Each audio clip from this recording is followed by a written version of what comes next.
Hello, welcome to the podcast, Forgotten Cello Music. This is coming from Traveling Cello. I'm Aaron. Welcome to episode number 1. Yes, it's officially number 1. I have done a lot of recordings up to this point. It's been just over a year since I began this journey of discovering and recording, forgotten cello music. There's a lot out there, and there's more to be discovered. Just recently I found a book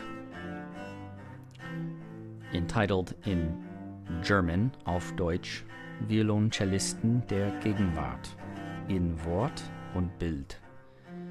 Hamburg, 1903. This can be translated as Cellists of the Present in Word and Picture, from Hamburg, Germany, dated 1903.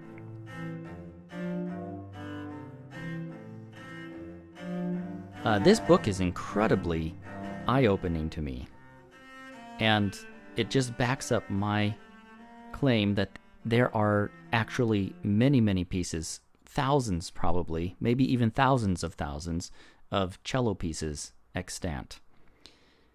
In this book alone, which purports to document with a one-page bio that was, as they say in the preface, requested of living cellists to be sent in to the publisher where they compiled them.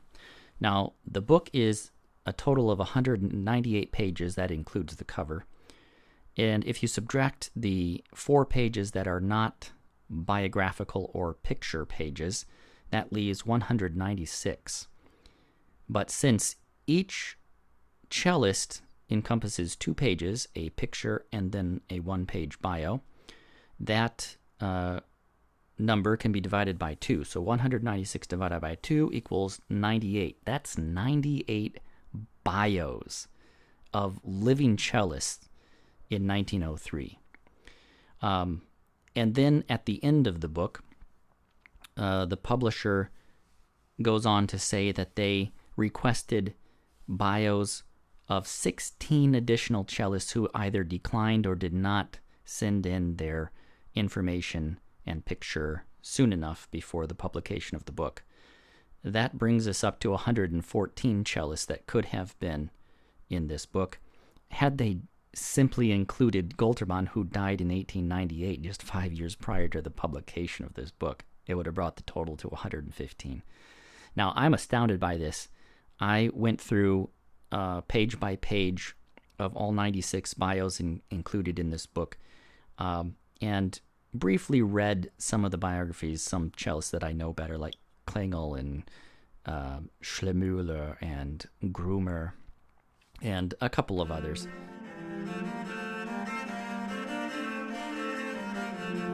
Most of these cellists were very busy teachers and performers, and a good number of them were serious composers in addition to all their other activities, like Klengel and goltermann.